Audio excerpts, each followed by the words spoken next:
Right, are you all right if we just crack on now and get going? Yeah, absolutely. Absolutely, Beautiful. 100%. I just like to keep it fairly organic, as we go in. So it'll just be us having a conversation now.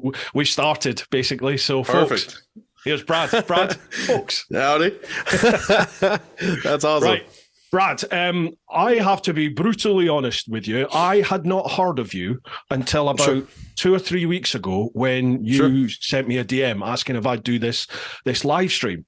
And Yeah. I love doing all this sort of stuff. You'll Yeah, probably yeah, gather yeah. that I like to chat. I like to blether, as we call it in Scotland. Sure. And I had a look at your channel. I'm like, my God, it's huge. You've almost hit 100,000 subs now, haven't you? Over Yeah. on I'm YouTube. about 17 subs away now. Oh, folks, come on. Head to Brad the Nomad. Head That's right. there and make sure you subscribe. I'll leave all the links down below. Let's get him up to 100,000. That's awesome. Thank you so much. That is an amazing figure to almost hit. I'm a good 3 years away from that myself, easy. But it's like that golden chalice, isn't it? It's your video's gone. Oh, did it go? Yeah. What's happened there? What the? Uh-oh. I don't know. Stand by, folks. Technical issues. Sorry about that. Well, mate, don't worry about it. No worries. We're not live, so. Oh, there you go. How's that? Hi. Yeah, you're there. It just cut out for some reason. I don't know why. Were you using a GoPro? Yeah. Yeah, I use a GoPro, and I've had that a few times myself. I don't know why it does it. It's Zoom doesn't seem to like it. Oh, now it's using my laptop mic because here's the GoPro. So I'll just toss that one away, and we're good. That's awesome. Where were we? 100,000 subs. I mean, that is a massive marker.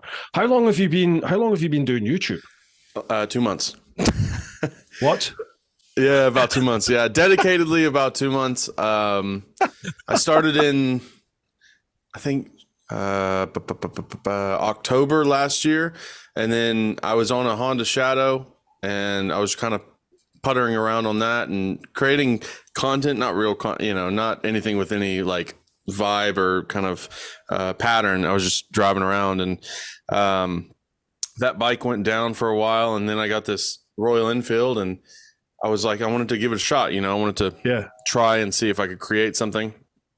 And I knew, like, watching your content or watching, any kind of moto vloggers content, how arduous it is to edit that kind of stuff, because it's so long and it's so, so many layers to it. I was like, I don't want to do that. So I thought, shorts or Instagram reels or TikToks or whatever. And so I started looking into, like, there's been a few people that have followed on YouTube since YouTube started, and they are still doing it. They're still cracking on with it. And so I watched there, and I, kind of gather inspiration from them. So I saw how they were creating a pattern with their reels or TikToks or YouTube shorts or whatever. And that's what I did. And it's literally roughly around the same thing, not the same type of content, but adding the words that pop up on the screen, adding, a good song or something like that. And I started uploading like that, and again, it wasn't anything drastically edited. There was no cool time lapses. There was no, color grading and all this, nothing like that. It was literally just slapping it together and adding the words, and then having YouTube add a song or something like that. And I uploaded one, and I went up. My girlfriend works at a cafe, and I went over to the cafe, and I was sitting down and having a drink, and my phone started vibrating, and it was the morning, and I had just woken up and just charged it, and I was like, and so I was having a chat with her, so I didn't want to open it, so I just turned it off, or I put it to the side and muted it, and then I picked up my phone, and it was dead, and it was because that video had gone viral, and those were all notifications. Wow. And I didn't know, I'd never experienced that. And I was concerned. I was like, do I need to delete this? What did I say in this video?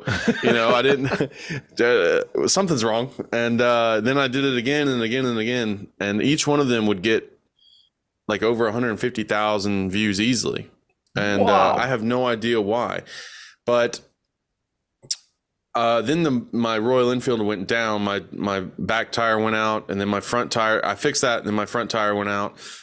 So I was down for like a month, and then I, got everything fixed and sorted out, and it has been going good since. But yeah, it's only solidly uploading for about 2 months. And yeah, it's just been it's kind of weird. Oh my God, that's incredible.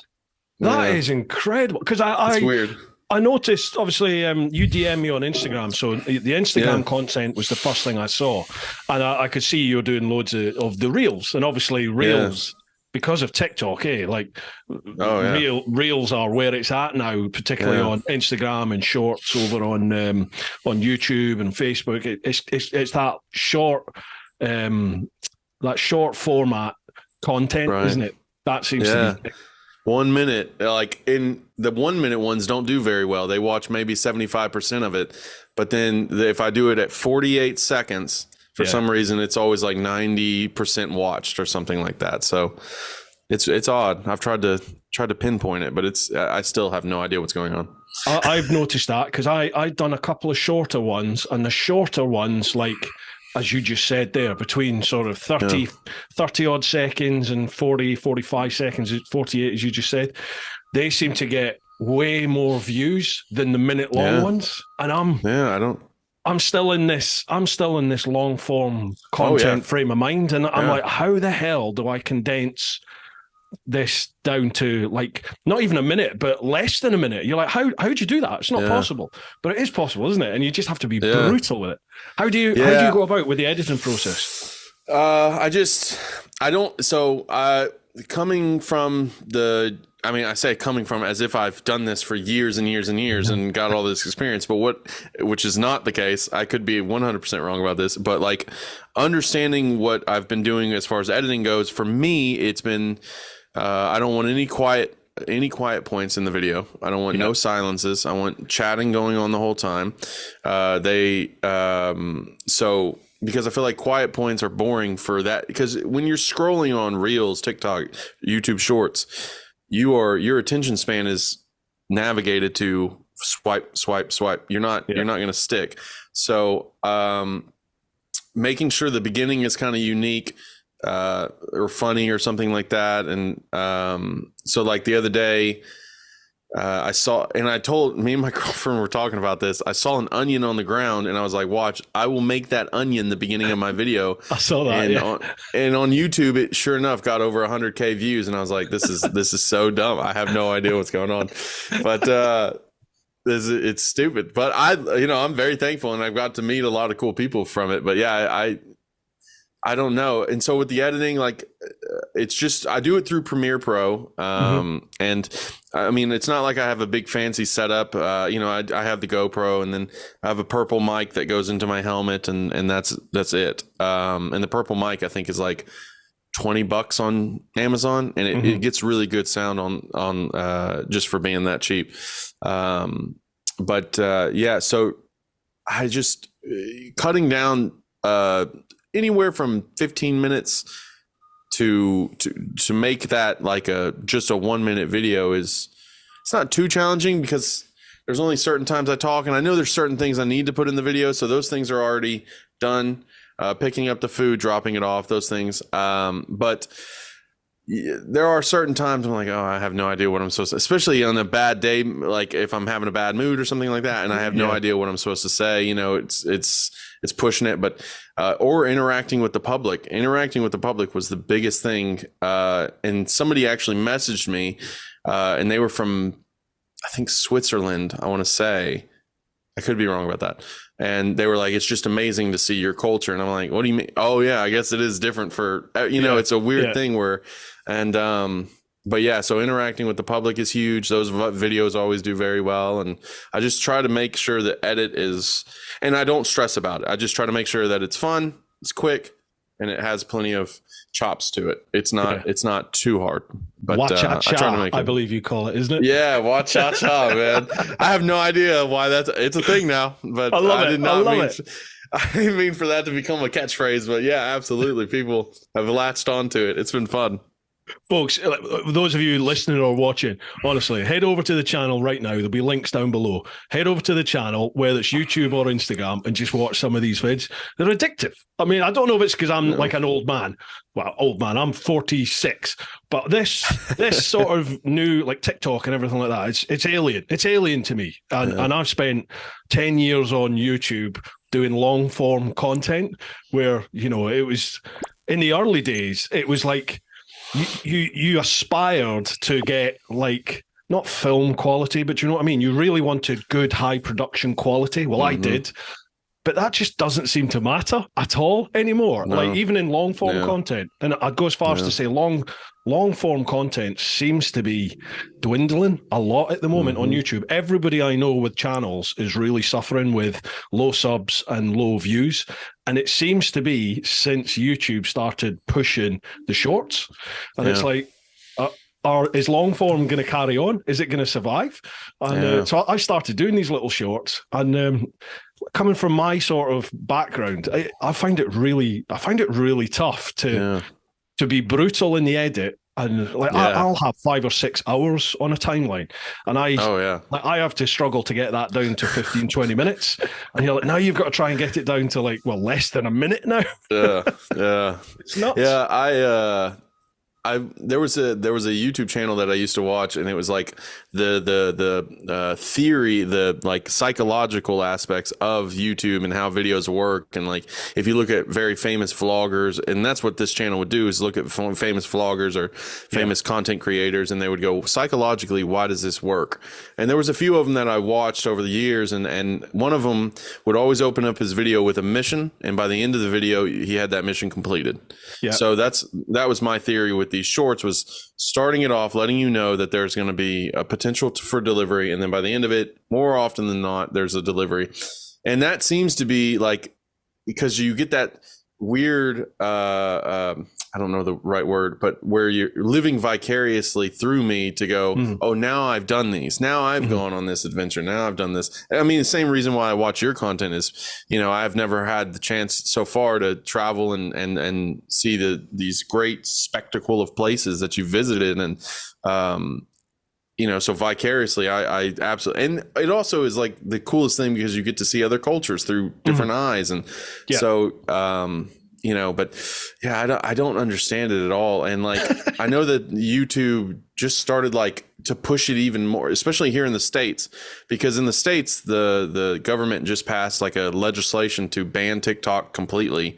Within the States. Yeah. So I'm not sure how that is going to work out, but I know that YouTube, as of, well, like last week, they've started monetizing shorts. And so you're actually going to be able to monetize them and make money from them, which is even, I mean, I think YouTube's just doubling down on short content. But like you said, you know, I come from watching, never participating, but watching content that was 20, 30 minutes. And, you know, somebody would upload, you know, once, twice a week. And, you know, that would be, it's almost like a television show. You would tune in and watch. And, you know, I to see the quality, and now people are just creating shorts with with an iPhone, and boom, you know, and it doesn't make sense.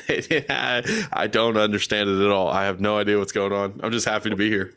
But what really impresses me is the creativity that all of these different platforms are bringing out in people. You know, like just normal people. It used to be like, you know, TV shows, films, things like that.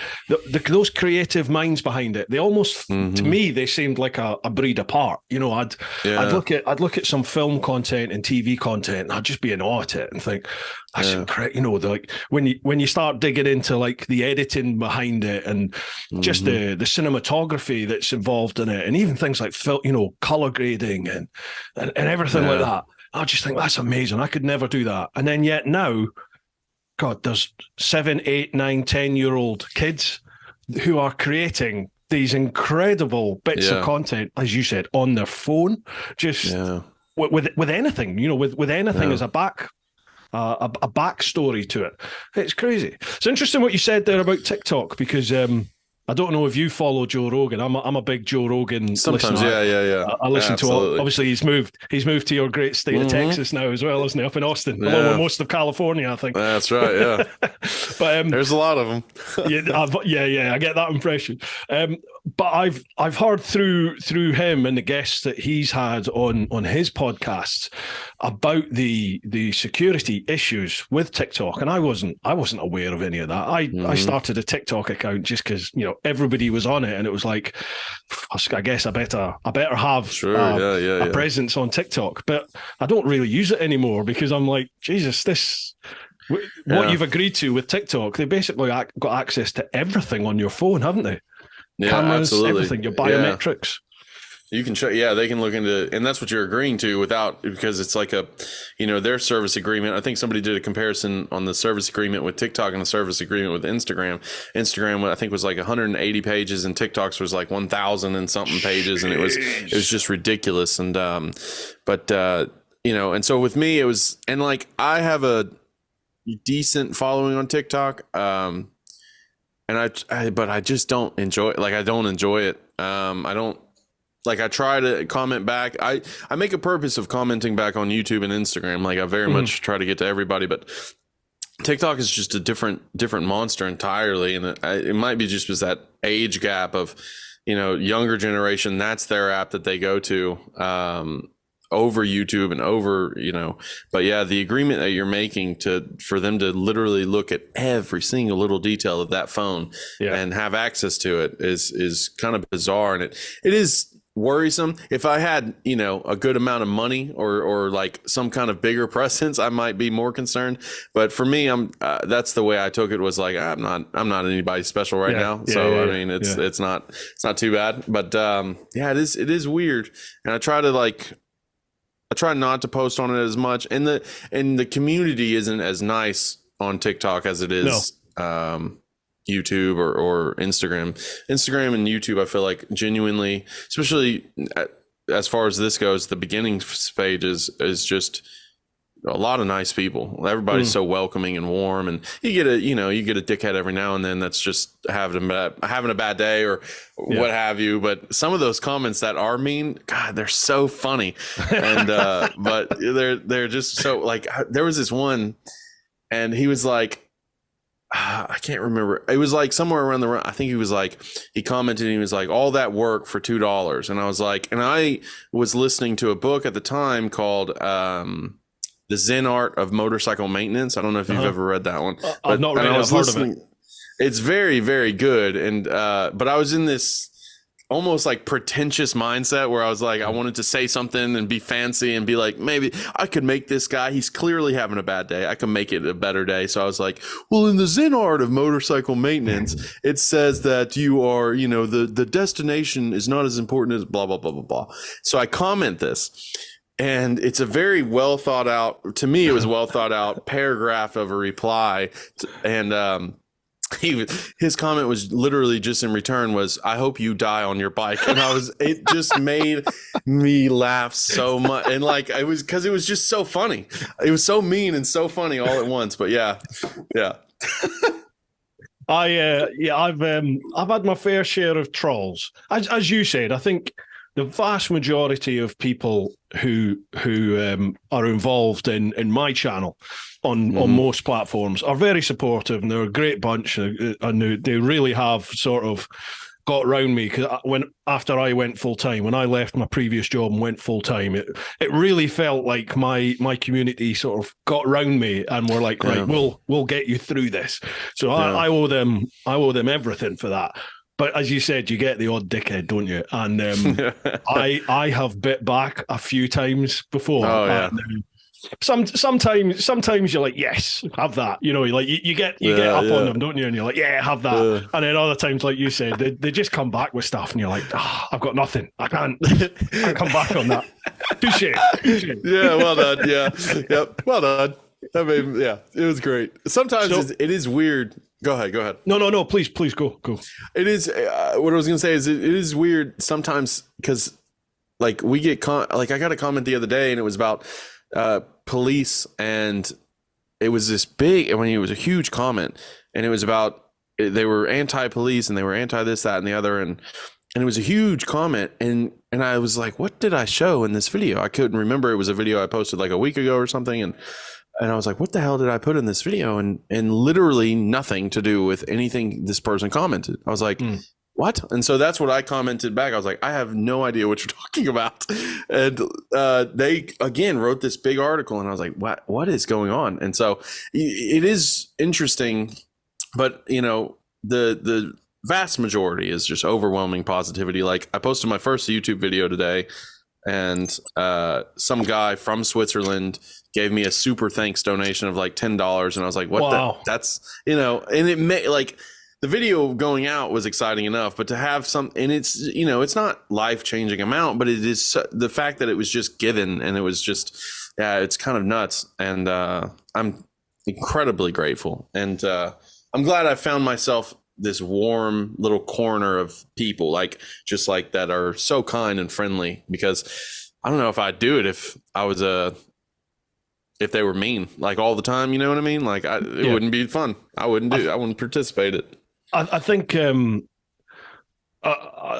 don't get, it's not criticism, but I'm very much, I like to think that I promote the positive side of people through my content and through the podcast and everything like that, because that's what I see now. Like, in my old job in the police, you very rarely saw the positive side of people, other than the people that you worked with and other emergency services.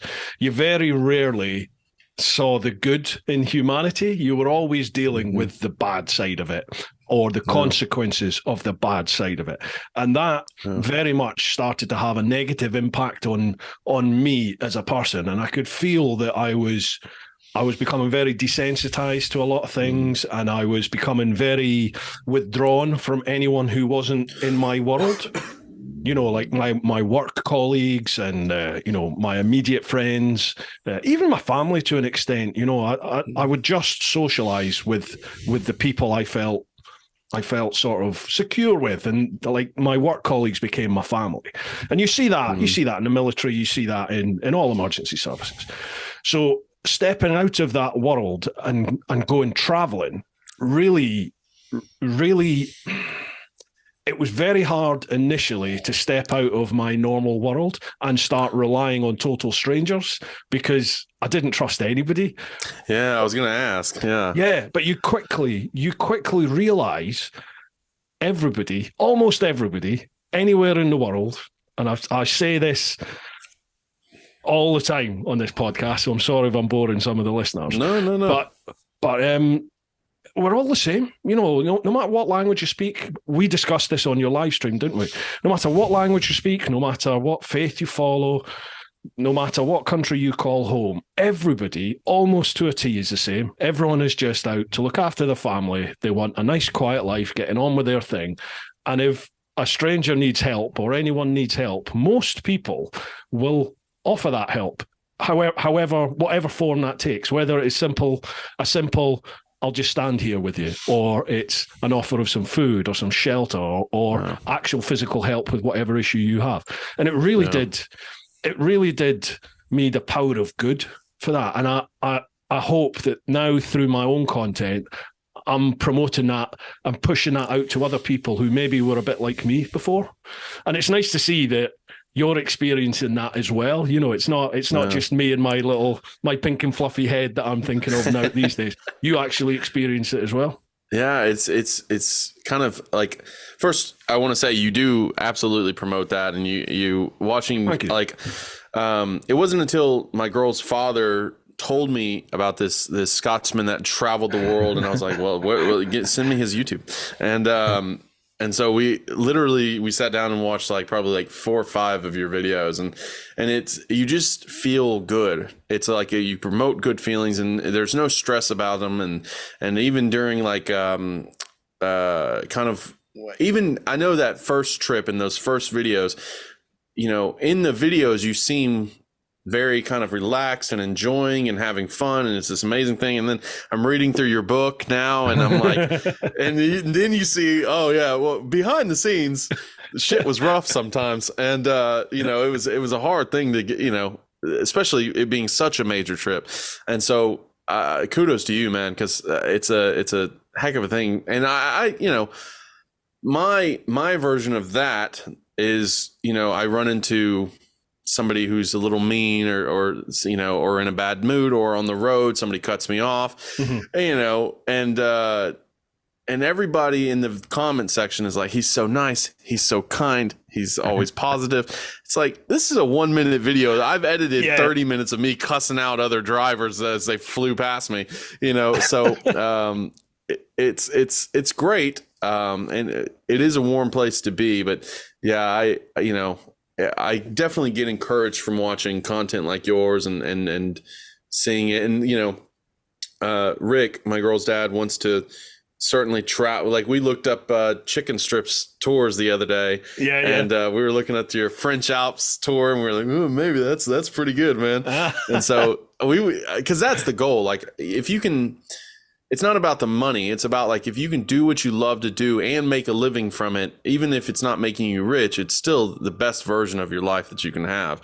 I mean, it's fantastic. And, like, to get content, like, literally just to create videos, there are stressful points, like when you work 30 minutes on a video and then, or I'm sure it's much longer for you, but for me it was like I was dedicated to like 30 minutes, and then Premiere Pro decided to die and not save anything, and I was like, well, I'm going to bed, I'm not dealing with this. And so, but even then, dealing with that is nothing to do with like previous jobs of mine or the stresses of those or anything like that. This is much better. And, I liked in your book when you were talking about, like, I think it was just before I don't think you had left the police force yet, but you talked about, like, before the trip was ironclad in your head and you were like, this is definitely what I'm doing. Somebody actually pulled a weapon on you. I wouldn't, I'm from Texas. Everybody has a weapon here, but I still would, if somebody pointed one at me, there would be no situation that I would stick around or no. But yeah, so I don't know, man. I try to remember the positive sides of things. It's a very, believe it or not, that's not the first time I've had a gun pulled on me. I used to be a bouncer, a doorman back in Glasgow when I was at uni, and I had a guy. Well, in fact, I had two pulled on me back in those days. But I was young. I was 18, 19 years of age. You're surrounded by like a load of other doormen. You feel invincible. And then in the police, again, it was a similar sort of mindset when it happened, in that it happened so quick that you literally don't have any time to react. The first time it actually registers in your head, you're looking down the barrel of the gun, and there's not much you can do there. And then obviously what happened, and thankfully I'm still here. But it's just one of those things, it's a life affirming moment when you realize you don't know what's around that corner, do you? The older I get, and the more situations arise through just day-to-day life, and things happen, people get ill, people pass away, and you're just like, God, it's a very delicate balance that we live in, and you have to make the most of the time that you've got, because we just don't know what is around that next corner, do we? Yeah, no, it's so weird. Since I've started, we'll talk about YouTube in a bit, but like, especially Instagram was the first thing that ever popped off. It was, for some reason I can't punch. I've hit 100K before, but I can't punch past it. I don't know what's going on, but I'm not worried about it. It's just something I've noticed. But as Instagram got bigger, I would chat with different content creators. It's what got me in talks with you and things like that. But there was this one guy, his name, I think his Instagram name was Waffler69. And literally all he did was eat funny food, and he was such a warm presence. And so he had a TikTok, and he was really famous on TikTok. He had like I think like over 1 million or something like that, and his Instagram had like 70 something thousand. And anyways, he passed away like 2 days ago and he was like 33. Wow. and it is that thing of like, because he was around my age, I kind of looked at it and I was like, whoa, that's an odd thing to think about, is, that, this is it. This is, whatever happens afterwards is what happens afterwards. But, and that's, no one knows for sure. And,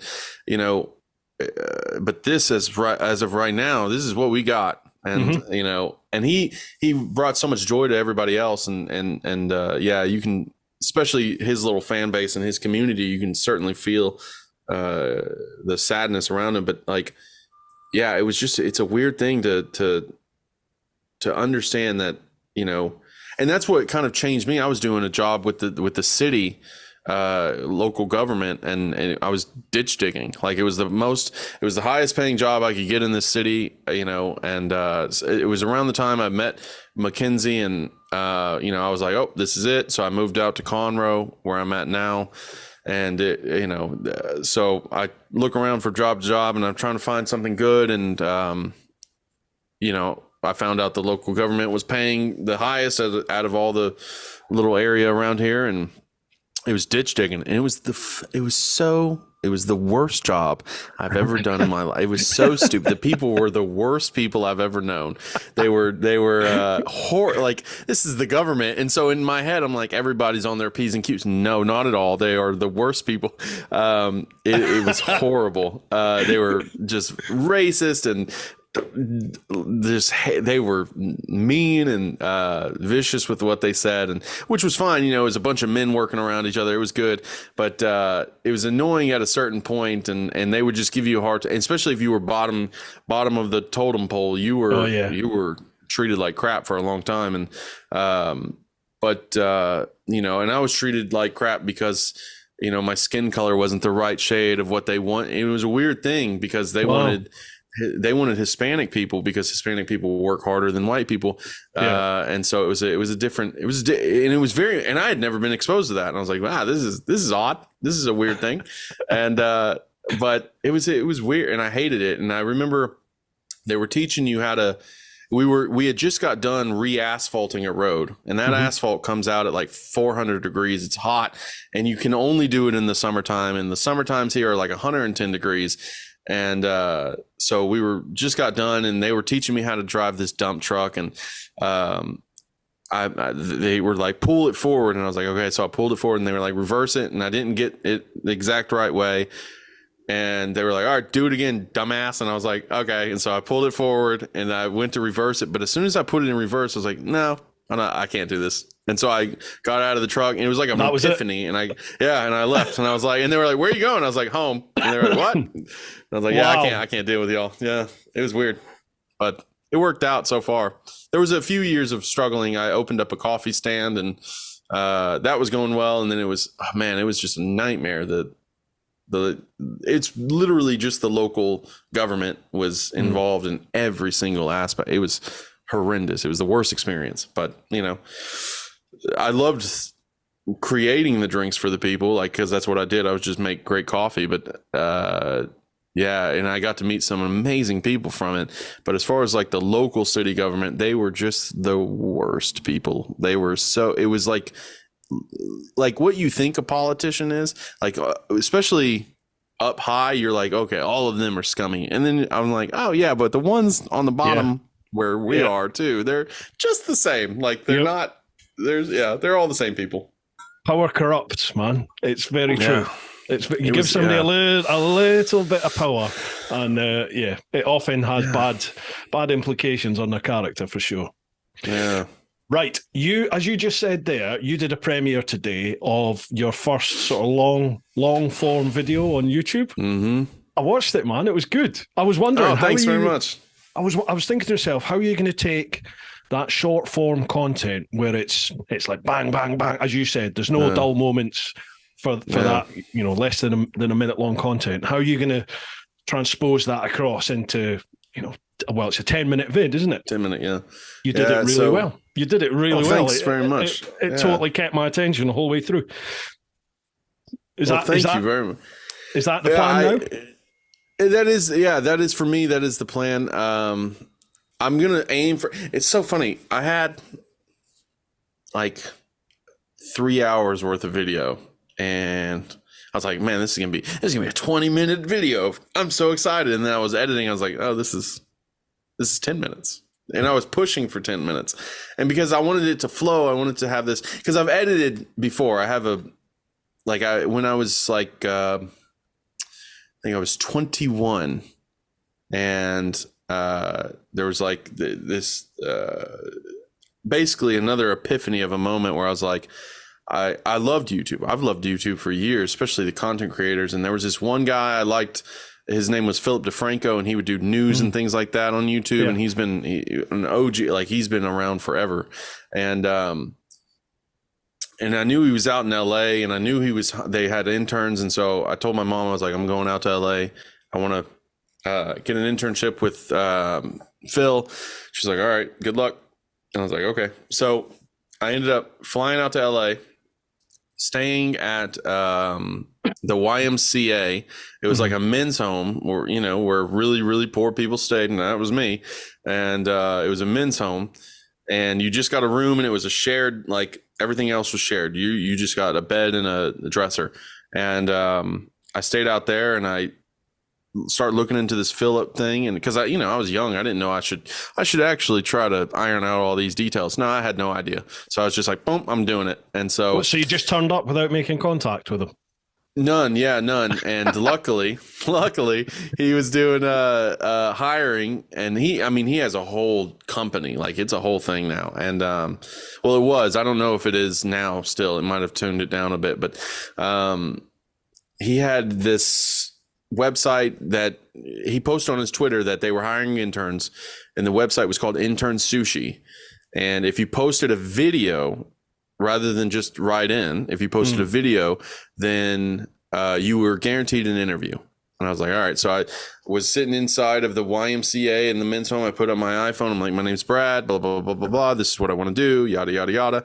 And I got the interview, and it was like a big group interview, and there was like 15 of us, and they did these kind of, and Phil wasn't there. It was like his, I don't want to say assistant. I don't know who it was. It might've been like somebody helping him, obviously.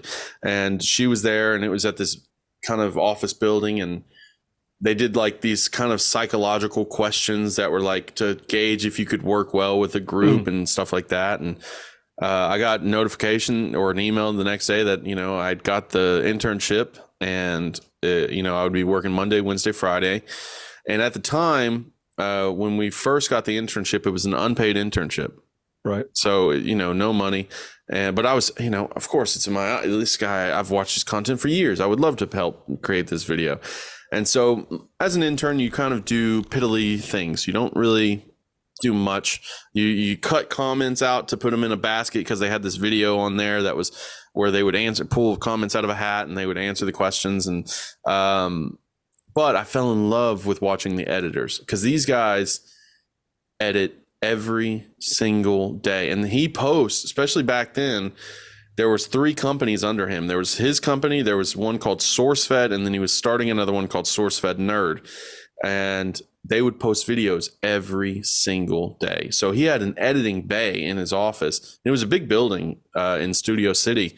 And I just loved watching these guys, because they were quick. They were, and so that's kind of where I fell in love with it. And a couple of times they would like let me sit down, and they would all edit in Premiere, and I would watch them, and they would let me practice. But, obviously I had nothing to do with Final Cut, but like, I loved it. I fell in love with it, and I thought it was great. But then, the internship ended. I came back to Texas. It was a whole thing, but I've always enjoyed it. So editing was never really too big of a concern, because I was like, I can at least chop together something, I can chop together a video.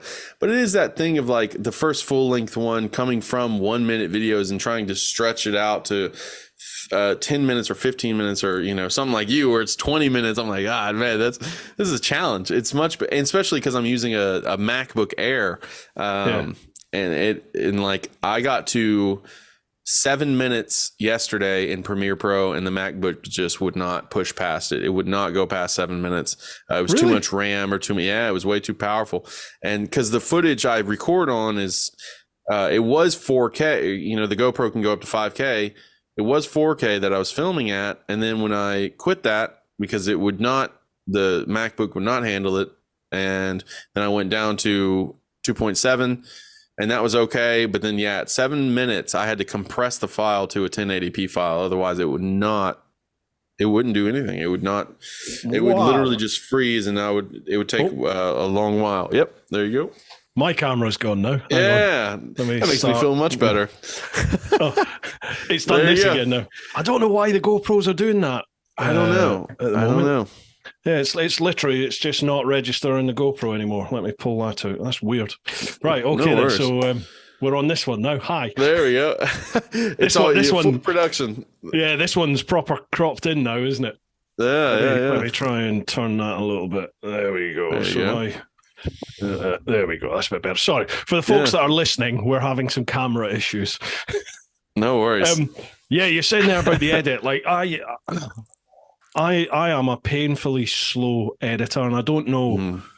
I don't know if I do something different to other people, but like I have other friends within the YouTube sort of circle, the Missenden Flyer, Lamb Chops, Richie Vida, people like that, and they all seem great to channels. I love every single one of those channels, by the way. Excellent.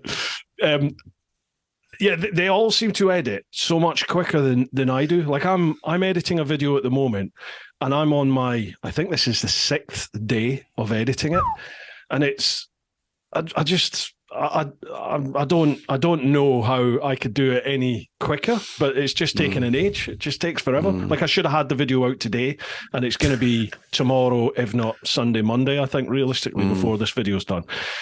So I don't know what I do wrong. Do you enjoy editing? Is that something that you enjoy? Do you really? Yeah. I mean, that's probably why. Love it. Yeah, I mean, you just, if you're enjoying it, it's kind of hard, especially as I find that as I'm editing, there are certain points that I will literally get done editing, and if it's perfect, I will watch that piece over and over and over again. And then of course I find something within it and I'm like, oh, maybe I can cut this out, or maybe I can crop it to here, or maybe I can zoom or something. And but yeah, I mean, it doesn't, for you to say, it takes, you're on your 6th day, that's still surprisingly fast to me, because again, watching your content, I'm like, man, it would take me, I don't know how long. I mean, it took me 8 hours for a 10-minute video yesterday. That was I shot it yesterday too, but I often, like, I tell my girlfriend, I'm like, yeah, first thing we're getting when YouTube starts rolling out them checks is a better computer, because there ain't no way I'm dealing with this nonsense. But yeah, I mean, but seeing your content, and like, it's so crazy because there's such a flow to it. There's such like a good flow to it, where it's like, it's an organic, you are another one of those guys that will kind of say at the beginning what's going on, and then throughout the video you stick to that, and it's you go on a journey, and you go on this trip, and it got such a lovely flow to it. Thank you. And of course, and but yeah, it is interesting, because when I was doing the internship, that was their job, and it's almost like they had to be detached in order to edit that much. Like for them, like, it was weird because, I'd come from watching Phil's videos, and so that's the only thing I had ever seen. I had never seen an edit, or how they did it, or how he shot it, or anything like that. And it was so bizarre, because there was this one time he didn't want it when he was filming. No one was in the room. No one was allowed to sit with him. No one was, and so it was just him in a room with a light and his background, and he would just chat. But watching the raw videos of him just doing it was so great, because it would literally be him, and he'd be like, what's going on, guys? And then he would pause, move, and he'd be like, I just wanted to, and it was like where they were meant to cut.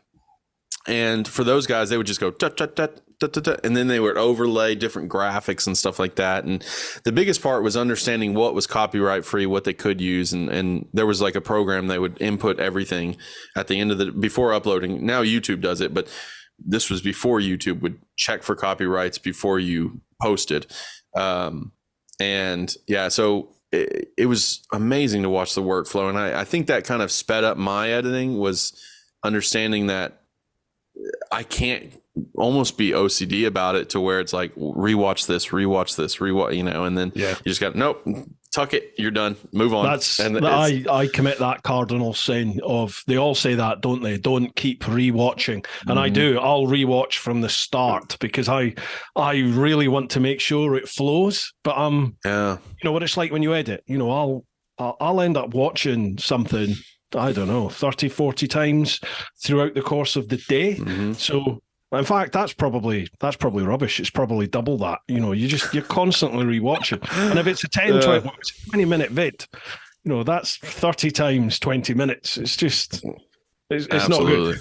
No. Yeah. And it's It's, you know, and I will say there's a good buddy of mine named Oliver. He's got a kind of a film company of his own. He shoots and edits, and he's by far one of the most talented editors in film. Like, he is so good, and I'm thankful that, like, to know him, because there are certain times, especially with lighting, he's very good at that, and like storytelling, like his stuff is amazing, and he's become a very dear friend of mine. And but like, he is guilty of that too. Like, and that's what takes him, like, especially with his own stuff or his own videos, he is so precise and with how it flows and everything. It's immaculate, like, when it's done. But he's definitely, you need, like, it's that thing of, like, when he posts it, that's us watching it one time, but he's watched it 2,000 times just to make sure everything goes the right way. Or sometimes it's just like your own ego. It's like, oh, this looks real good, I got to watch that again. Oh, look at that. You want to know how I did that? Watch. But what I find is you like, you get so engrossed in your work, in the edit, and then, like, I think I've watched it loads of times and I think, right, that's it, done. But by that point, I'm normally so like late to publish it. Like, I always try and publish on a Friday if I possibly can, and I try and publish early on my Patreon so they get a little bit of a head start on it. So I just, as soon as it's rendered, it's like I upload it. And then sometimes I might watch it once it's up on YouTube. And then once I watch it there, I'm like, no, that's not, it doesn't feel the same. And you're like, no, I should have cut there. I should have done this. I should have, oh, damn. Yeah. It's almost like, once you've made it, take a step back, you know, take a day off, come back and watch it again. But then you just keep doing it, wouldn't you? You'll just keep lengthening out the whole process. Can you watch your own content with other people? The only person I think I've watched it with is my wife, and I quite like watching perversely, I quite like watching it with my wife, because she has no interest in bikes at all, right? And she doesn't really. She's into YouTube a little bit, but she's not that fussed about it. So she, like, I can gauge it from her. I can see when she starts to get a bit restless, I'm like, yeah, I should have cut. I should have cut there. I should have cut that bit out. Yeah, you know, because she's lost the attention span. Then it's gone, and I'm like, that's what most people are going to be like. I should really run it by her every single time. But interesting, yeah, I never even had thought about that. Yeah, to have somebody who's not interested in your videos watch your videos and see where their attention. That's fantastic. That's great. Yeah, that's a good way to do that. I couldn't do it. There's no way I could watch, like, I can watch my own, like, by myself. I can sit there and look at, you know, my video. But if somebody was watching my video, I'm in the other room reading it, like, on my phone, or you know, something. There's no way. But, you know, so far so good. People have been super kind and welcoming. But yeah, it's a weird thing to put yourself out there, especially on the internet, especially with the following. And you know, it's almost like that standing on a stage naked thing, you know. It's just like, oh, okay, look at me, what am I doing, you know, let me entertain you for 20 minutes. And yeah, it's hard. Me again, folks, just a short one. We are also sponsored this month by the Influencer Store. If you go to TeapotOne.com, you'll go to the shop, check out any of the merchandise that I have available. That is all handled by the Influencer Store right here in the UK. I've got a quick bit of blurb to read out for them, and that is: the Influencer Store helps you build your brand, big or small, providing you with a solution and apparel. We help you to increase your fan base while supporting you with starting your own influencer clothing line with nothing more than just an idea or design, and there are no hidden costs. For more info, come check us out at theinfluencerstore.co.uk or drop us an email at online@influencerstore.co.uk for more information. Make sure you check them out, folks. Head to TeapotOne.com, head to the shop, and you'll be supporting both the TeapotOne channel and the podcast right here if you buy anything from the merchandise. So a massive thanks in advance to you, and a huge thanks to the Influencer Store. And we're also sponsored by Ultimate Add-ons. Now, Ultimate Add-ons, they make dustproof and shockproof mobile phone cases and action camera mounts. They will fit just about every single bike out there. Me personally, I always use the Helix strap mount because it means I can easily attach that to just about any bike that I'm riding at that time. I can jump on and off on bikes and just easily unscrew the strap, whack it on the next bike, tighten it all up, and off I go. It's very versatile. I've had no vibration issues affecting my camera using the Helix strap. That's the one that I will stand by and swear by. Been using it about 5 years now. So again, if you head to Ultimate Add-ons, that's Ultimate with ADDONS, ultimateaddons.com. If you use the code TeapotOne10, so TEAPOTONE with the number 10, you'll get 10% off. And lastly, folks, I just want to say a massive thank you to you. Thank you very much for listening to the podcast, for watching the vids, for commenting, for liking, for sharing, for following and subscribing. It all is a massive, massive help. We're on a bit of an upturn at the moment. The podcast is gathering momentum. The channel is certainly doing really well. So a huge thanks to everybody who's been involved with that. If you want to go that extra mile, then you can always buy some merch over at TeapotOne.com. Or if you really want to get committed, you can join the clan over at patreon.com/TeapotOne. All links for everything are down below, folks. I appreciate any support in any form you can give. All right, then. That's enough with the beg and bowl. Let's get back to the podcast. Right, dude, we haven't done any questions yet. So are you all right if we start firing through some questions? Yeah. Right, cool. Absolutely. How long have you got, Brad? Oh, anytime. Yeah, you're good. I'm clear up. Are you sure? Right, because these can go on for quite a while. So no, you're solid, man. Yeah, I cleared it with Mackenzie. She's good to go. She knows not to interrupt because I'm in the living room right now. So, but she's good. So we're good. Well, we'll not keep you. We'll not keep you for the whole afternoon. Right. First off, we'll head to. I call it the clan. I know that's maybe an unfortunate term over in the States, but I'm Scottish, so I'll say it's the clan. So yes, clan. Patreon.com/TeapotOne. First one, Harley. How's it, guys? You're alone at a busy beach. You go for a swim, and your budgie smugglers disappear somehow. You, sir, are a naked man. What's your next move? Do you call them budgie smugglers over in the States? I have no idea what a budgie smuggler is. I'm sorry. It's your swimming swim pants. Trunks. Swim trunks. Yeah. Swim trunks. Yeah. Okay, good. If they go miss, I don't know at what point did I take them off for them to go missing, but if if it just naturally happened and they were gone, I probably wouldn't leave the water. I'd probably go deep into the water and stand there. Or it depends on how cold the water is too. Especially, that if it's too cold, I ain't coming out of the water till nighttime. But yeah, that's probably sit there. I don't know, man. I might run. I have no idea. We'll see it depends on the beach too. So, yeah. But you're a modest man. For me, right? I am quite aware I am not Brad Pitt. I've never been a particular physical specimen. Even in my younger days and when I used to play rugby, I was still quite a chunky guy, carrying quite a lot of timber there. And I just never had any issue with getting naked. I think it goes back. I think it goes back to my rugby days where you're out with the rugby boys having a beer, and we just used to strip naked in the bar. It's just what you did. You started singing, you got naked. It's so weird because because I stayed in the UK for a bit, and that's something I noticed so much was like the UK is perfectly fine for the most part, obviously, with nudity or, especially in television or something, or in the newspapers or something. Yeah. And, but here we're not okay with nudity. But we're okay with the most violent television being on at 5 p.m. So it's very different. But yeah, that's probably what I would do. Just hide in the water. I'll get out the water and I'll go and get you another pair, bring it back to you. No worries. Thanks very much.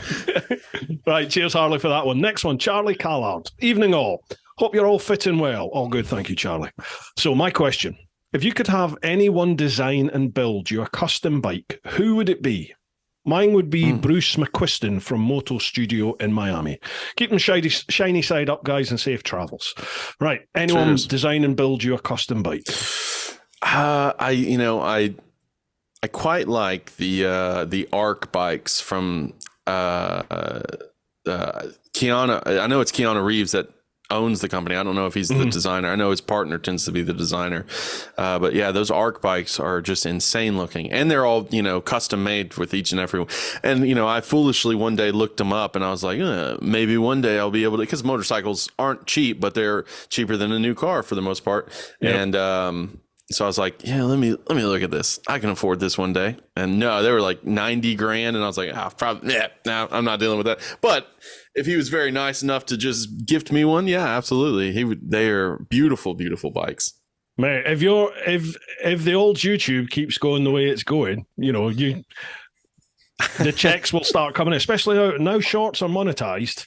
Yeah, that's odd. I had a little look on your YouTube site. You've got 20 odd million views, it says. Mm-hmm. That's incredible. I've got half that, and I've been going 10 years. It's incredible. Absolutely incredible. I think it's just those shorts, man. Those shorts are, I don't know how the monetization is going to work with those. I know it's a little bit different. Like they're blocking the monetization. So it's like, cause when I got approved for it 3 days ago for monetization. Mm-hmm. I got an email at like midnight, and I woke up and I checked it, and I got approved with it. But most of my shorts were deemed ineligible, and I was like, well, what's going on here? And I was like, well, maybe because I have the graphics of the restaurants or something like that. And so I ended up having to chat with Google to figure out like why is my stuff demonetized? Mm-hmm. They were like, well, how'd you add the music? I was like, well, through the YouTube app. Mm-hmm. And they were like, oh, okay, well, it's the music. And I was like, well, YouTube says it's okay for me to use that music. And so it was a little bit of and they're fixing it up to where like February 6th, those videos will become eligible, but they're just ineligible as of right now. Mm-hmm. And it's a weird thing because I use, for the most part, the same songs, and some of the videos using the same songs are monetized, and some of them it's a weird thing. And as far as I know, like it's not going to be like monetization as far as like longer content goes. It's going to be like I think it's you collect 55% of the split, but that 55% is shared between a block of shorts. So it could be like 10 shorts all at once, share one ad, and that is you split that money with those 10 people if they're monetized. Wow. So it's really kind of a shadowy, thing, because it's hard to kind of gauge and see what exact, and I have no idea, but 20 million views. I'm not complaining. I'm pretty happy. And it was like, it's 20 million, and it's like 2 or 3 videos that are the chunk of that 20 millions that literally I was like, why, how did this go? Like, what is so, I couldn't tell you why they're appealing. I have no idea. People are interesting, because the first one that went viral was I was like, I fixed a guy. He had his gas cap open on his car, and I shut it for him. That was it. That's how I opened up the video. Mm-hmm. I was like, no worries, you're good. And then I got an order to go to a gas station, 7-Eleven out there, and I pick it up, and I was like, 7-Eleven is a gas station out here, or if you're anywhere else, a petrol station. And I thought, and man, 90, I think 3,000 comments on that wow. Short. And I will say this, 3,000 comments, 2,000 of them are just it's a lot of German people saying we say Tanksville, we don't say petrol station. I was like, oh, my fault, I'm so sorry. But for the most part, everybody's very lovely. But yeah. I had my biggest video so far, long form and short form, by a mile, is it's just GS max speed. It's literally me on my GS on the Autobahn, just maxing it out. And it's purely, I'd been over in Romania, and I was heading back to go to the Isle of Man for the TT, and I was on the Autobahn, and I just thought, some people might be interested in this. So maximum speed in the GS, that's it. And it's a short, so I think it's 40 odd seconds long.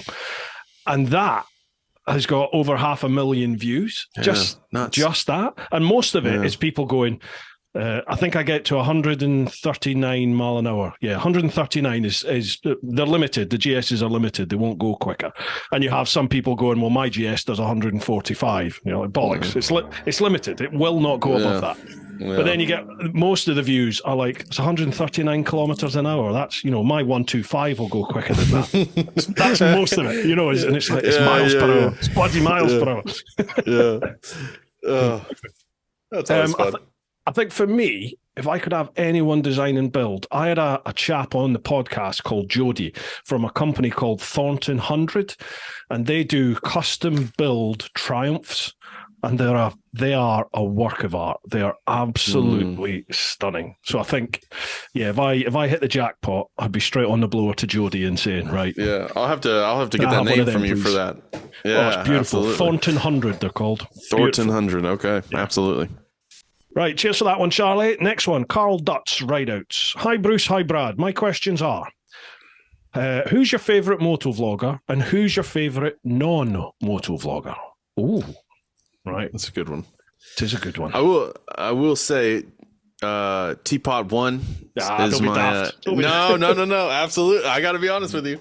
I've reached out to I've chatted with a few other ones, and like I did my top 5 moto vloggers. I released, like, it was my first time ever venturing out from a non-delivery video, and it was you. There was a few others, but you have the best atmosphere in your videos, and there's obviously there are a few others that are like Itchy Boots or something like that. I think Norley, what she does is incredible, and she goes to some areas that I wouldn't venture to, and she goes by herself, and fantastic. But yeah, I would say, like, watching a Nora Lee video, you're getting kind of like this, almost like an education on the geological aspects of an area, because she's a geologist, so that makes sense. But watching your videos, it's much more. It almost feels like you're a part of a group of friends, and you're just having fun. You're going to these great places. So yeah, TeapotOne is my favorite moto vlogger. And then to non-vlogger or non-moto vlogger. I would say he doesn't post as much as he used to, but Casey Neistat was the biggest, especially when he first started.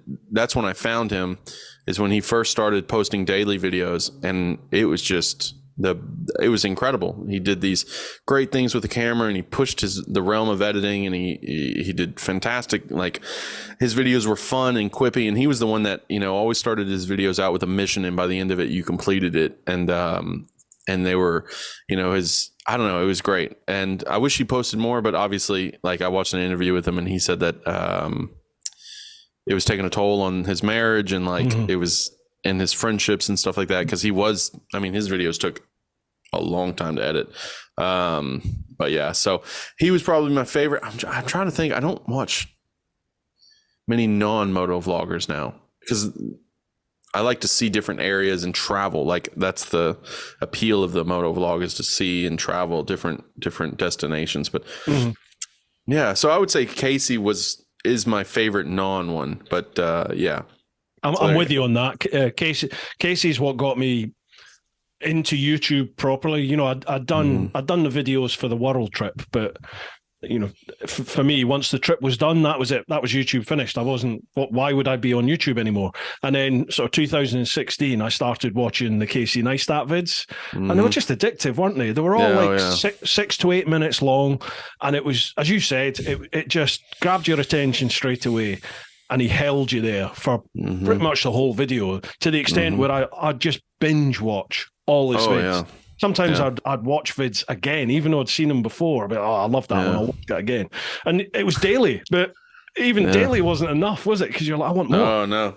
And even my wife got into the Casey Neistat vids. I remember being on my honeymoon with my wife over in Baja, Mexico, and we were watching Casey Neistat vids on our honeymoon. She'd wake up and she'd be like, has Casey posted another video That's yet? Right. Yeah, that's it. That's awesome. Brilliant, man. Brilliant. I think favorite moto vlogger. He's actually a friend of mine. It would be a chap called Lamb Chop Rides. Yeah. I really like John's content. We're very similar in character, very similar in physical stature, and I just like his content. It's funny, it's dynamic, it's informative. He knows his stuff. So yeah, I like Lamb Chops. Absolutely. Other moto vloggers are available, obviously. Yeah. Right, next one. Trev. Evening, guys. Hope it's all well at your end. My stupid question is as follows. If you're stuck on a deserted island and you had to choose from the following, what would you choose? One music album to listen to. Oh, okay. What one album would you listen to?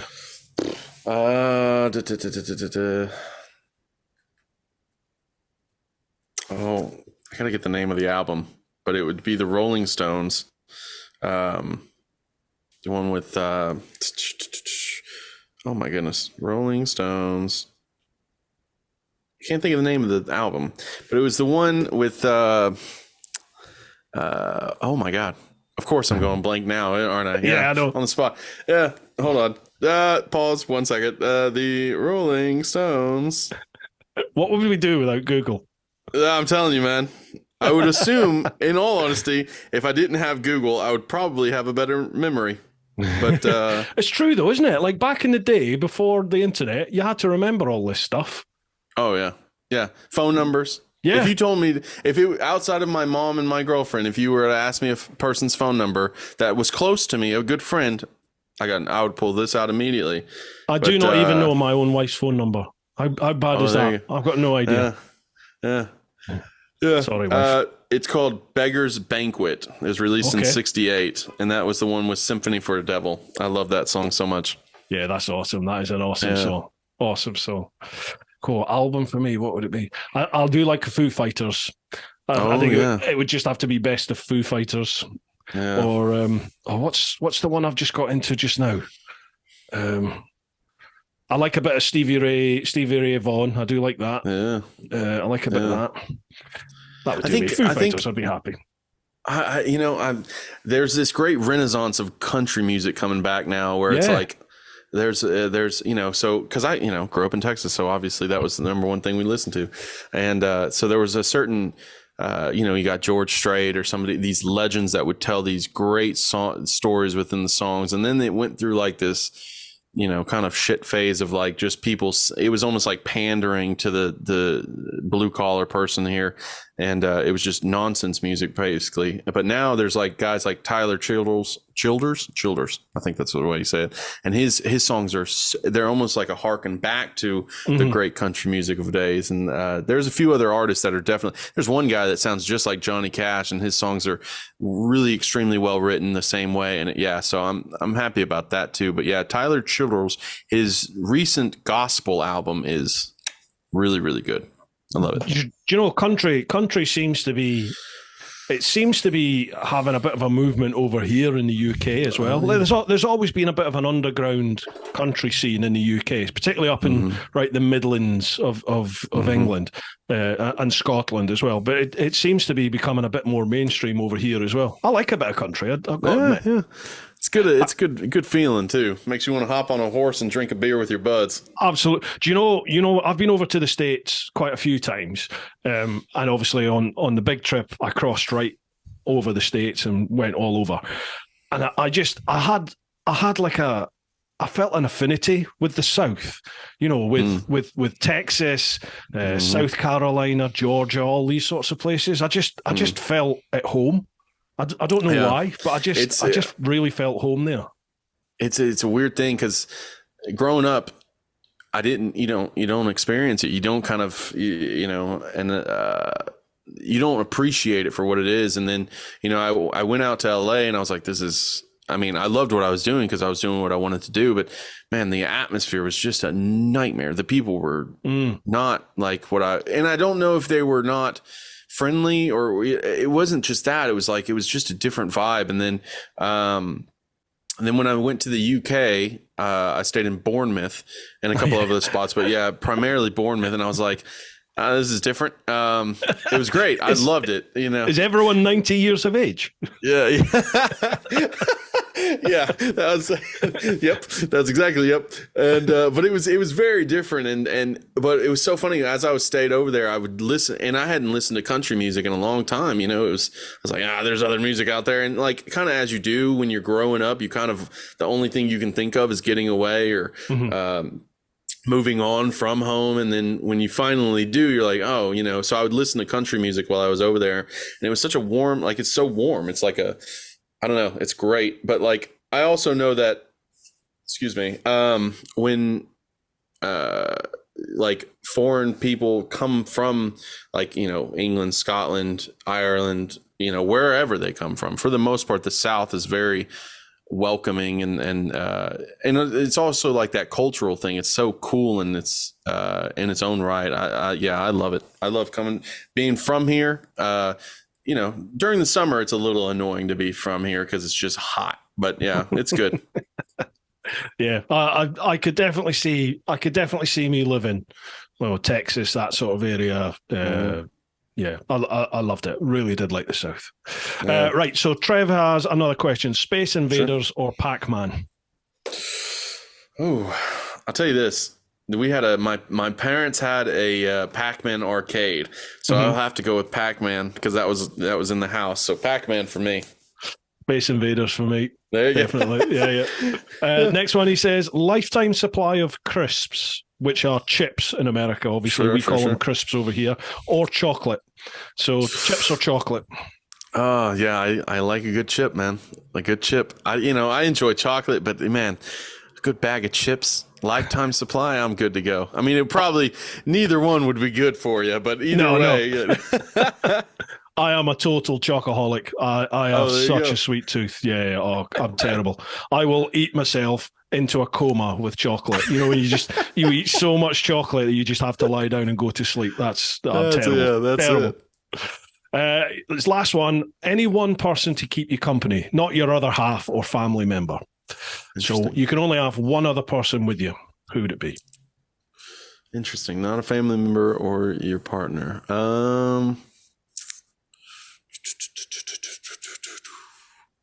Wow, that's a good one. I like that one. And it has to be a human. You can't pick like your dog. I was just thinking that. I was just thinking I'd have my dog with me. No, let's be tough. Let's say, it's got to be a human.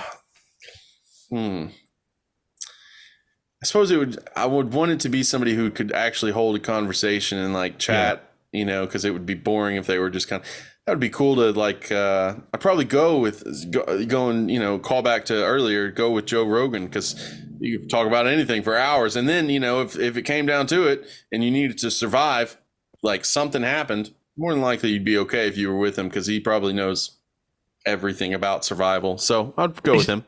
He's a man's man, isn't he? I was thinking Joe Rogan was in my head when I was sort of mulling that over in my head. But then I thought he is so single-minded on whatever he focuses on. He just throws everything at it, doesn't he? Like his fitness, nothing will stop him working out. He will work out. It's got to be done. And obviously, I can quite happily walk by a gym. No problem. I don't get stressed about this. No. I think for me, Billy Connolly. The comedian Billy Connolly. Yeah, absolutely.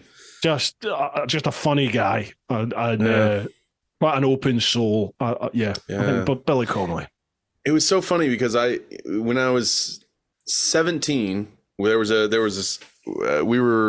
part of this church group that was going on this mission trip to Mexico, and we were all young, and so all the people that were going on this mission trip we all stayed in the same house the night before.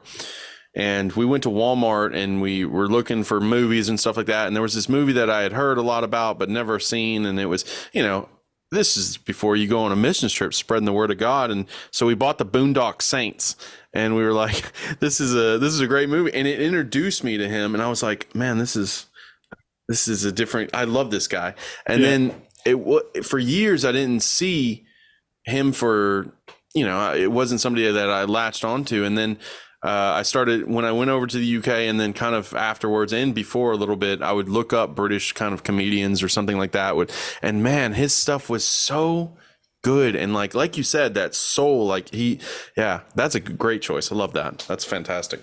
See, the thing is, right, is I'm from the northeast of Scotland. I grew up in a little town, not even a town, a very small village, about 35 miles north of Aberdeen. So it's right up in the northeast of Scotland. But I lived there till I was about 17, 18, and then I went to university in Glasgow. So I arrived in Glasgow, and it's like everybody is Billy Connolly. Everybody has that wicked sense of humour. And, like Glaswegians, most Glaswegians that I know of, they just have this ability to talk about anything and make it funny. You know, they can read a menu out in a restaurant and have you in stitches. It's just that sort of person. and I loved it. Like I worked the doors in the nightclubs with so many of these old school guys who were all like Billy Connolly. They all had these incredible stories and great senses of humor. I loved it. That's what I missed is like when I went over there, I didn't, I had a layover in Glasgow. And that was the first time when I landed, or I say when the plane landed, I looked over and I saw these hills and I was like, oh, that's Scotland. This is Scotland. This is such a good feeling. And they let us off the plane and it just billowed down with snow immediately. And I was like, oh, what? Yeah. I'd never seen snow. Yeah. I had never seen it before. And I was like, this is different. And I was like, snow is actually very cold. I did not plan for that to be that, because I was I'd flown from Houston to Glasgow and I was in shorts and a t-shirt, Texas outfit, man. And it was, it was chilly, but it couldn't be a warmer of a reception because I took another flight from Glasgow to Southampton and it was on this very small plane. It actually had propellers. It didn't have like a, jet engine, and it was a very small plane. And I sat next to a Scotsman and we just chatted, and it was like, it's essentially, I feel like Scotland, or most, and this might be a little profane to say, but like I feel like most Scottish people, the ones I met at least, it was almost like you're meeting your counterpart, like the southern, the South culture of America is very much almost like it's this very warm and just funny. Most of the time incredibly inappropriate, but like the funniest stuff is said. It's amazing. I think that's true. I think a lot of Scots, when they went over to America back in the day, a lot of them either went north up into Canada, didn't they, or they headed south, and that was it. That seems to be where a lot of them are. Yeah, I don't know. Like, we looked up the origin of my last name, which is Bailey, and there's two sides to it. There's this.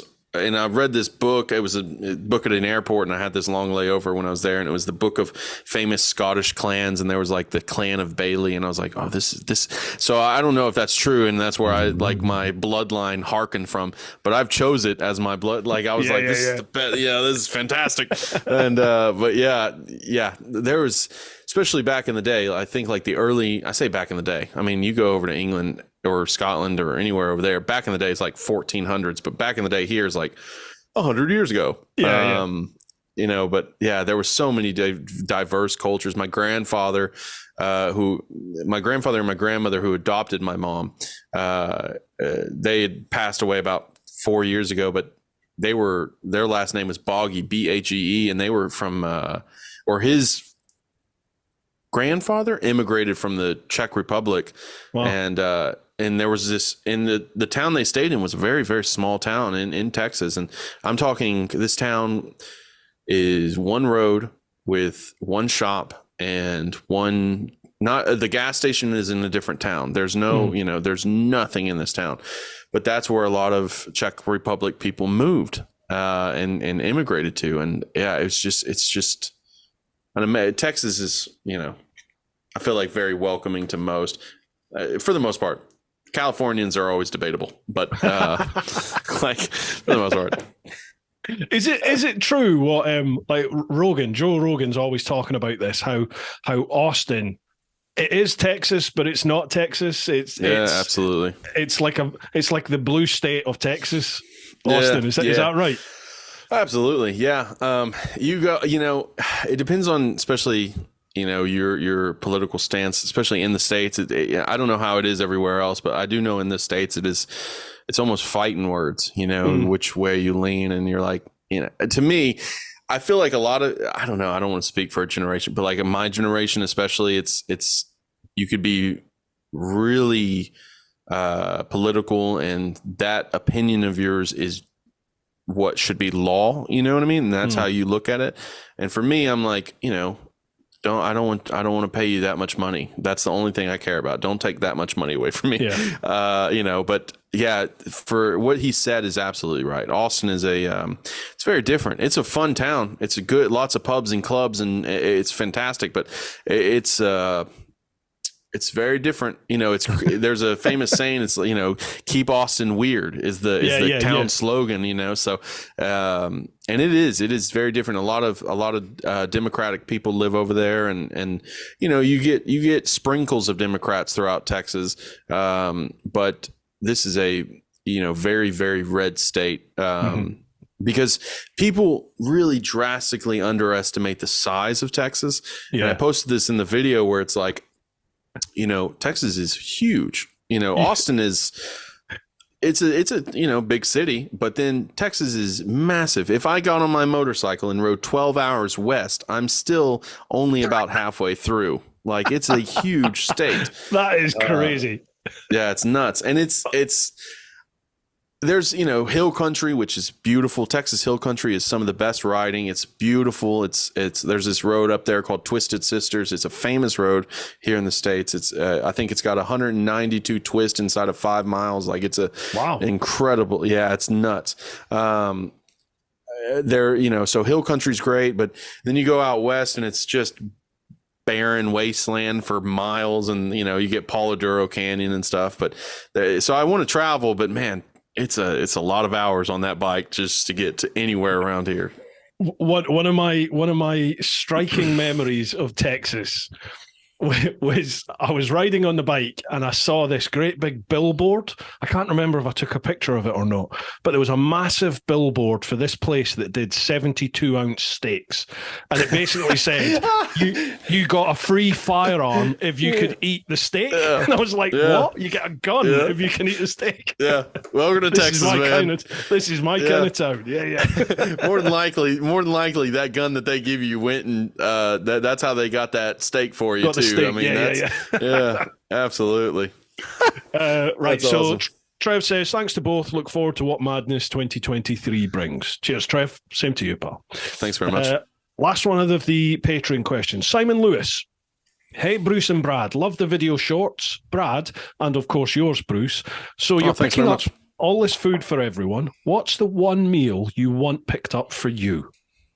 Oh, good choice. I mean, steak sounds pretty good, you know. There's this one place in Houston that I've wanted to go to. I think it's the oldest steakhouse in Houston. I think it's Tony's. I want to say Tony's Steakhouse. That sounds right.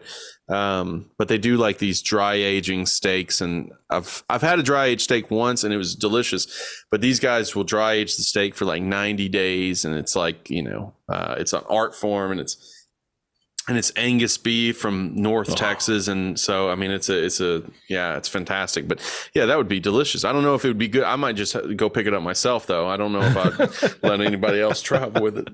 I don't know if I trust them with it. I've got a thing about nachos at the moment. I don't know where this has come from, but nachos with chili, with chili and cheese. Oh man. Yeah. Love it. Yeah, absolutely. I have no idea where it's come from, but I'm on a nacho kick at the moment. Yeah. Oh yeah, you got to. Simon says, also, what's the weirdest encounter you've had when delivering food? Let's see. I had a because when I pick up the order, I always send a message to the person who I'm delivering to, and I'm always chatting to them and letting them know, you know, it's not me that's taking so long, it's the restaurant or something like that. And so this person was very friendly and very nice and pretty professional. And then I answered, it was like, hey, I would like for you to hand me the order rather than drop it off at the door.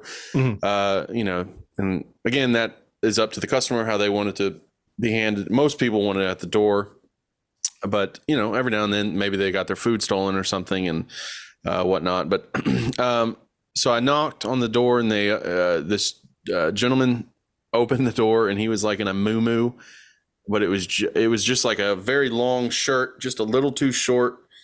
And there was nothing out. There was nothing going on downstairs. Like he was wearing nothing else, and literally, it wasn't something that you couldn't look away from. Like, it was definitely it was like a train wreck, man. You had to just, you were like, what is going, what? And so that was probably, and he was very friendly, you know, a little too friendly. Yeah. And but yeah, so that was probably the weird, you know, nothing was said inappropriately, but I was just like, man, you couldn't pop some pants on. Like, this is all right. Well, here's your food. If the internet is to be believed, it seems to be a lot of women ordering deliveries and then, you know, opening the door with nothing on.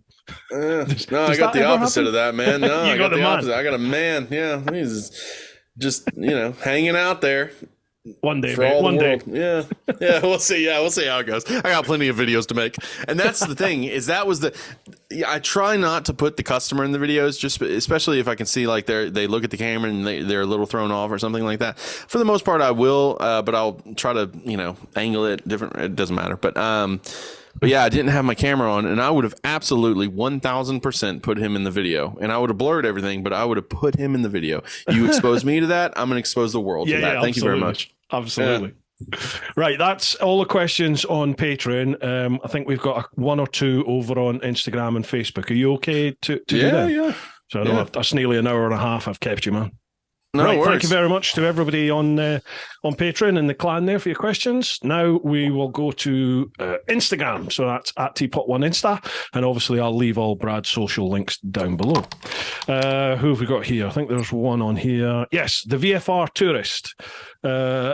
We just covered it. Obvious question. Craziest delivery. Better yet, how many big-haired Texas women have you tried to get some wink wink? That's a great way. I used to deliver pizza in Dallas, Texas in my younger days, and I got hit on a lot. This guy must be good looking, and I must be lacking something. It never happens to me. I did have there. Well, no, there was this one time. The lady met me downstairs. Yeah, exactly. Yeah, it was almost like a band camp experience. And I was dropping off at her apartment, and she met me. Her apartment was upstairs. She met me about halfway down, and she was like, "Do you want to come in?" I was like, "What? No." And then she was like, "Well, okay." And I was like, "Okay." And it was the most. I had zero game. Like, I had zero, you know, kind of suaveness to it. I was like, "No, I'm good. I gotta go." And then that was it. But then looking back, I was like, that was the weirdest. I don't know. Like, yeah, I guess it happened to me once, but I was so thrown off by it later. It wasn't until later that I realized what was going on. And but yeah, so it's happened once maybe, but she didn't have big hair. I had it in the police. Well, I had it quite a lot in the police, I believe it or not. But I remember one time we'd arrested this like heroin drug user, a junkie, and we had to do like a bail inquiry. You know, he gives you an address, and it's not like the States. In the UK, you don't pay money for bail. We give you bail as long as we know, or we're happy that you have a physical place to go and stay, you know, and as long as we're happy that you're going to come back to the police station or come back to court, then you'll get bail. So this guy had told us where he lived. So I've gone to the flat where he lived, the apartment, knocked on the door, and the door was sort of ajar. So I've knocked on it and it's open. I've stuck my head in going, "Hi, police." And this woman was inside and she said, "Yeah, come in." So I walked in and she was naked, lying on the bed, entertaining herself with a battery operated implement. And she just looked me straight in the face and she said, "Do you want to stay a while?" And she was like a proper heroin junkie. And I was, No, you know, I'm all right. Thanks very much for your offer. I'll see you later. Yeah. But I was like, "Does such and such live here?" "Yes, he does, but he's not here just now." "Yeah, I know he's not." Yeah, that's fine. I can clearly see he's not. Yeah, no, it's so funny. We have a few officers, because when I owned the coffee cart, I was in downtown Conroe, which is a very small, kind of an old school downtown, and it was kind of going through this renaissance of, like, you know, new businesses and stuff. And there was these local cops that would come by the cart daily. I would give them free coffee and we would just have a chat. And there was a lot of homeless people that were, you know, because especially the cart was outside, so they would bother me every morning. But these cops and me became friends, and so they kind of, you know, left. But these cops would tell me some stories, and they would call them badge bunnies. Like it was just these women that would just hearken onto a badge, and groupies, I was like, groupies, yeah. I was like, that's different, man. I don't have that as a coffee maker. Yeah, right. Turns out. Yeah, well, you never know. You know, who knows? Yeah. There's a Scottish saying: "There's none as queer as folk," which means, you know, there's nothing as weird as people. Yeah, absolutely. Right. So that was the only one we had on Instagram. I think there's one more over on Facebook. Let's have a look here. Yes, Simon Broom. Hi both, hope you're fitting well. My question is, we know that Bruce has a ghost story and believes in them. So do you believe in ghosts, Brad? And also, do you believe we are alone in this little universe of ours? Discuss. Oh. Yes, I love these questions. Are you a believer, Brad?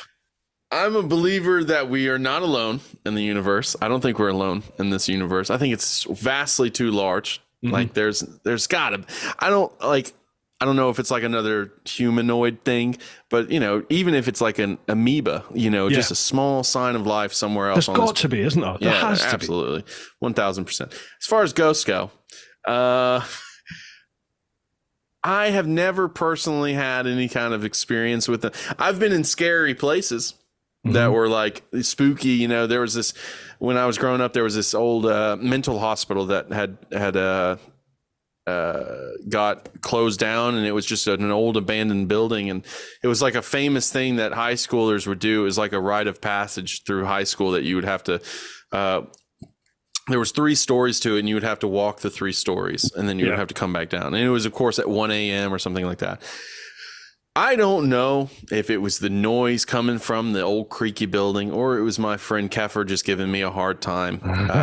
But man, that building was making some sounds. And that was the one time I was like, genuinely, I was like, man, there's something going on here. It was a vibe. Like, it was weird. It was spooky. I'm not going to say no, because, when we were in Mexico on that missions trip, we went to like rural villages, like hardcore, like very, like, you know, 10 people in one concrete building and the door was a sheet, like just a piece of cloth.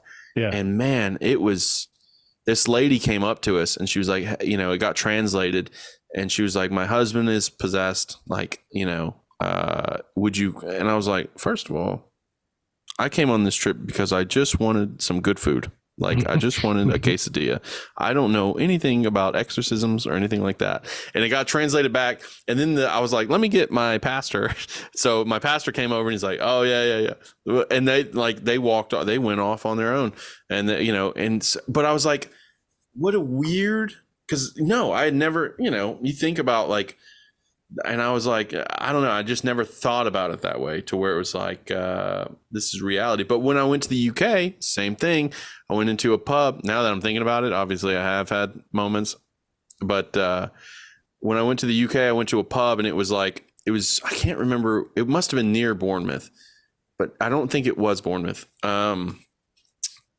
Southampton or I don't know. Yeah, Southampton, yeah. Yeah, and it was an old pub, and it was like in a basement of somewhere, and they were like, it was like a known thing, and I thought they were giving me a hard time. Like, I thought, oh, this is, you're talking shit, like this is not real. But like, they were like, yeah, the pub closes at 8 because it's haunted. And I was like, oh, okay, you know, all right. But no, like, they literally closed at 8, and I purposefully met other people that didn't have anything to do with the friend group I was hanging out with, just to ask if that place was haunted. And they were like, yeah, absolutely. And I was like, okay, there must be something. Like, there must be something going on. So yeah. I want to hear your ghost story though. Anyone that listens to this podcast will be bored stupid of this story. So I will try to be as quick as I possibly can for you. Back in Glasgow, when I used to work the doors, we used to have to open the fire exits at the start of the shift, you know, the fire escapes. And then at the end of the shift, you would lock them, chain, padlock them all shut again to keep the building secure once everybody's out. So, just fire regulations, they have to be unlocked and available to open if in the event that you need to get everybody out. So at the start of the shift, I'm walking down, it's like an interior staircase that's totally bricked in. There's no windows, there's no doors other than the one at the very top and the one at the very bottom. And the one at the very top leads into the club. So it's just a normal fire escape door, but big bar, you boot the bar open, that opens the door. So you can only open it from inside the club, inside the venue. Right. And then the one at the very bottom is another similar door, and that has a big lump of 4x2 wood across it with a chain and padlock, and that's padlocked shut. That opens out onto the car park outside. So I was walking down these stairs to unpadlock, unchain this door. And I'm about like a third of the way down these stairs, and these two guys just sort of came walking round the corner and started walking up the stairs towards me. And I was a bit startled, and I was like, what the fuck are you doing here, kind of thing. I just shouted at them, who are you? And they started to look up, but before I saw their eyes, one of my mates heard me shout at these lads, scream at these lads, and he shouted, big man, you all right? So I turned round and I was like, Andy, get down here. We must have left the fire exit open. So he comes down, I turn round and these guys have gone. So he came down and I said, there's two geezers here. We must have left the fire exit open last night. So we run down the stairs. It's like 5, 6, 7, 8 flights of stairs all the way to the bottom. And we didn't pass anybody. I mean, and these stairs are wide enough for maybe 3 people to stand shoulder to shoulder. So they're not very wide at all. We get to the bottom and the door is still padlocked shut. We've not passed anybody and the door's all padlocked shut. So he thinks I've been smoking something. We open the door, we open the fire exit door, and then later that night we're on the main entrance to the club, just doing what bouncers do, and it gets a little bit quiet, and one of the managers comes down, and my friend goes to the manager, you might want to watch the big man tonight. I think he's been smoking the wacky backy. So we tell him the story, and the manager just goes, yeah, those two, the cleaners see them all the time. There's loads of them in here. So obviously our ears pricked up, and we were like, tell me more stories. Yeah. So he used to say, like the cleaners used to see people walking in midair round the edge of the main dance hall, where the main dance area in the club, in the nightclub. And this club used to be a place called the Locarno, because back in the day, Glasgow used to be like, Glasgow was not world famous, but it was very well known for its dance halls back in the day, like in the 30s, 40s, 50s sort of time. And this place was called the Locarno, and it was like one of the best dance venues to go to. And in those days, it used to have a balcony that ran three edges of the main hall. So back in those days, you would have people walking up in midair around the edge. So it's all little things like that, and you're just wow. These are like the cleaners. Some cleaners would refuse to go to certain parts of the club because they were like, nah, sure. Just didn't get a good feeling about it. Yeah. And then moving on in life into the police, I eventually moved into diplomatic protection. So I used to work at Downing Street and, look after the Prime Minister and lots of diplomats and stuff around London. And there's loads of stories about, there's a little girl ghost in Downing Street. She's like 4 or 5 years of age, and she hangs around under one of the main stairs that leads down to where the canteen is.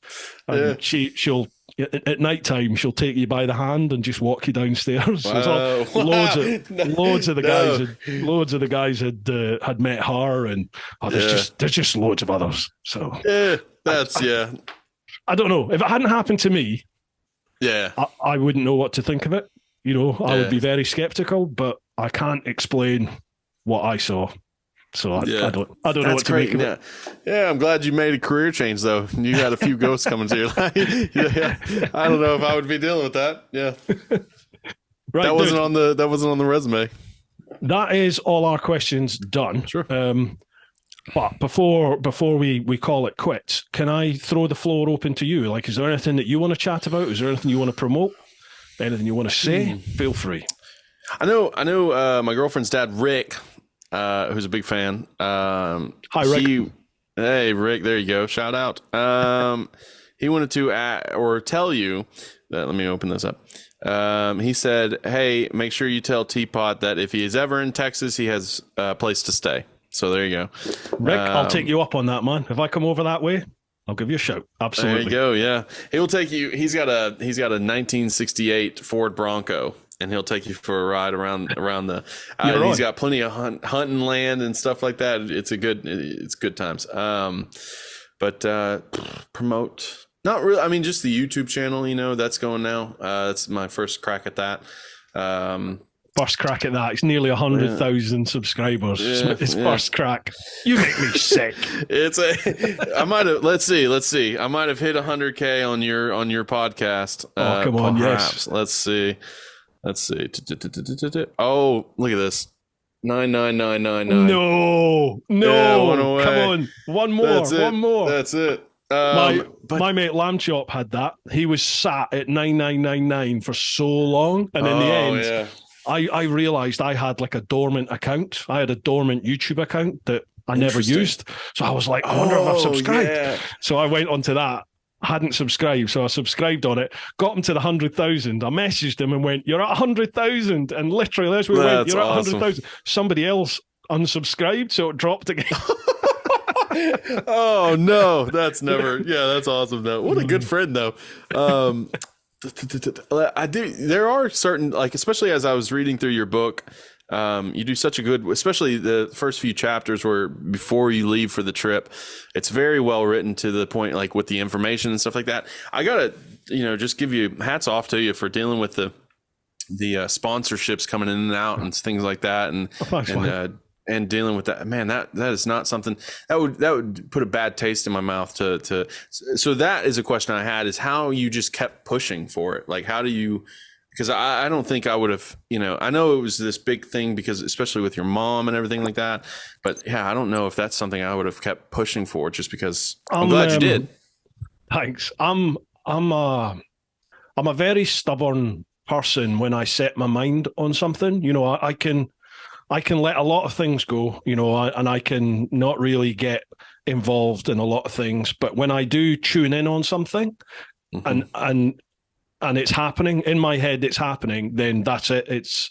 I'm throwing everything I've got at it, and I won't stop until I personally am satisfied I've either achieved it or I've done everything that I could possibly do. So with something like that, it was. And I'm the kind of character that if someone says you can't do that, then that's it. I'm doing it. I'm a bit belligerent like that, I think. Sure. And like sponsorships, I'd advise most people out there, don't ever rely on sponsorships. If you're thinking of doing a trip or you want to get into like YouTube or something like that, don't rely on sponsorships, because it's cool. You have to be very careful with who you have as sponsors, because although at the time you might not worry about it fitting in with your identity and your brand, ultimately the reason they want to get involved with you is because of your brand, because of your reputation and your following. They want to be assimilated with that.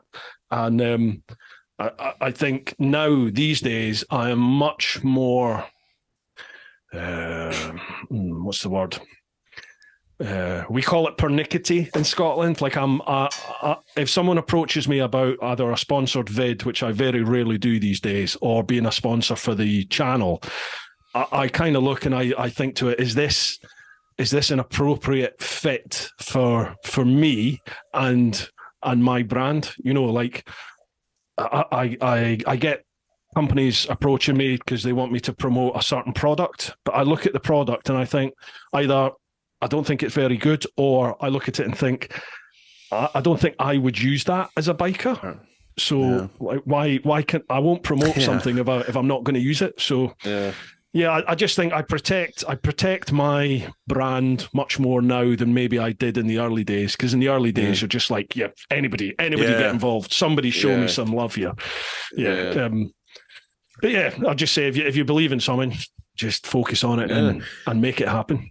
Don't give Yeah, up. because especially in your story, you talk about how you were all dead set on the Suzuki, and then you had somebody else, the other company, offer you a full spec bike, and then they pulled out, and you ended up doing it on your Suzuki. So it's like just almost like this omnipotent movement of fate, really, to get it exactly the way you wanted it to happen. I'm sure there was a lot of bumps along the way, but it happened. That's awesome. Yeah, it was something because. Sorry, go on. Go ahead. No, please. After you. For me, it was. It was very much it's a huge inspiration, really.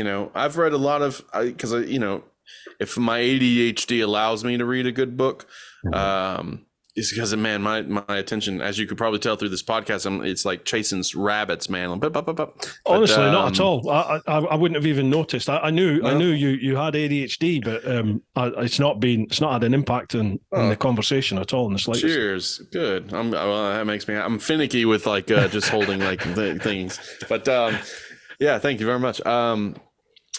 So a book really has to.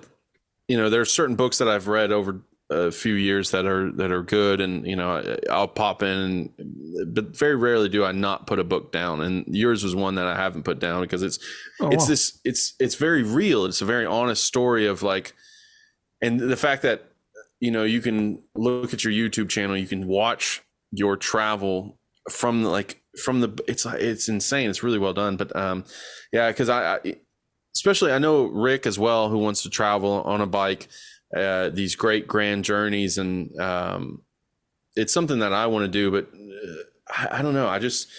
To have the courage to go from wanting to doing is a big leap. And hats off to you for it, especially because now you continually do it. Now it's almost like I can hop on the bike. Like you said the other day, I had to tell Rick that when you on our Instagram, when we were going live, you said how back then you were packing for every sort of circumstance, and now you can pop on your passport and pretty much you're good to a passport and a credit card and you're good to go.